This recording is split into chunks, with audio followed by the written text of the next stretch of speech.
You didn't lose anything when you lost the narcissist. You really didn't. When you decided to walk away, or I don't care if they walked away, y'all, you didn't lose anything at all. If you're thinking you lost anything, you're sadly mistaken. You know, God does not remove something from you or take something away from you without the intentions of replacing it with something so much better. You are exactly where you're supposed to be. And when the narcissist got out of your life, whether you walked away or they walked away, it really doesn't matter. Y'all, you didn't lose anything. I promise you didn't lose anything. You lost an evil, diabolical, condescending individual. That's what you lost. You lost somebody who will never see you as a person. You lost someone who doesn't even have the mental capacity to understand who you are. You lost a person who don't even understand who they are. So you didn't lose anything when you got out of this mess with a narcissist. You were never in a relationship. And it's hard accepting this. It's hard to grasp the situation. It's hard to wrap your mind around this. And this is why you got to stop trying to wrap your mind around it. You didn't lose anything at all. When God closes a door, you have to learn to leave it closed and not wonder what was behind it after all. Listen, at the end of the day, getting away from narcissists, right? Losing this type of person is not a loss. I don't really like when people say they lost the narcissist. Or I don't know how I lost the narcissist. Listen, they were never supposed to be there in the first place. We're talking about how you lost a person who was never supposed to have a conversation with you in the first place. Y'all, a lot of times we choose people and have them in our lives, and they're not supposed to even be having a conversation with us. Or if they do, they shouldn't even go past the conversation. We place these people on pedestals and put them in our lives and idolize these people and treat them as if they're God. And this is when all hell breaks loose. We cannot go around idealizing people and idolizing people and making them feel like they're higher than God. He's a jealous God, for one.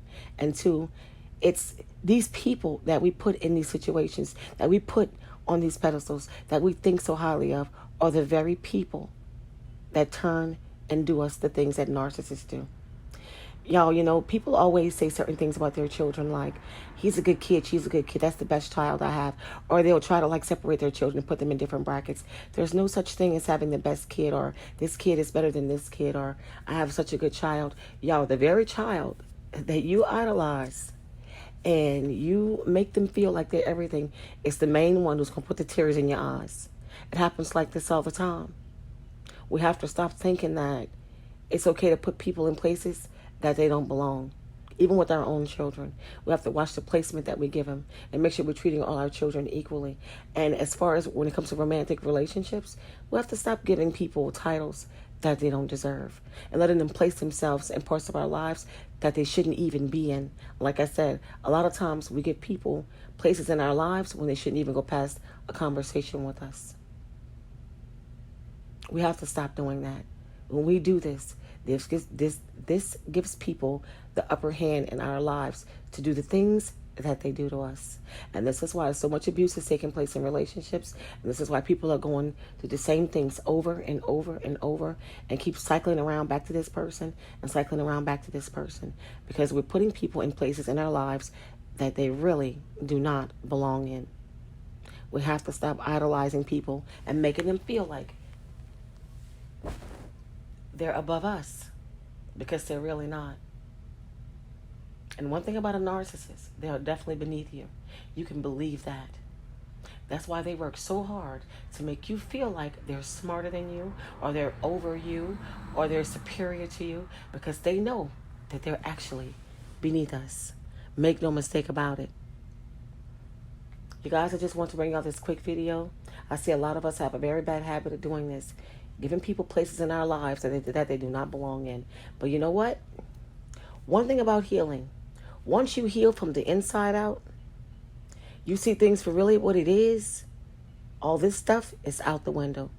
You start putting people in their place, and speaking up becomes a thing that you make sure you do on a regular basis. You do not let people walk all over you anymore. Once you realize that you've been doing this for so long, you start to notice your behavior. You start to notice the things that you've been allowing people to get away with, and you start putting a stop to it. It comes easier to spot once you start healing and paying attention to what's been actually going on. You guys, that's it for this video. Take the time to like, comment, share, subscribe. Until next time.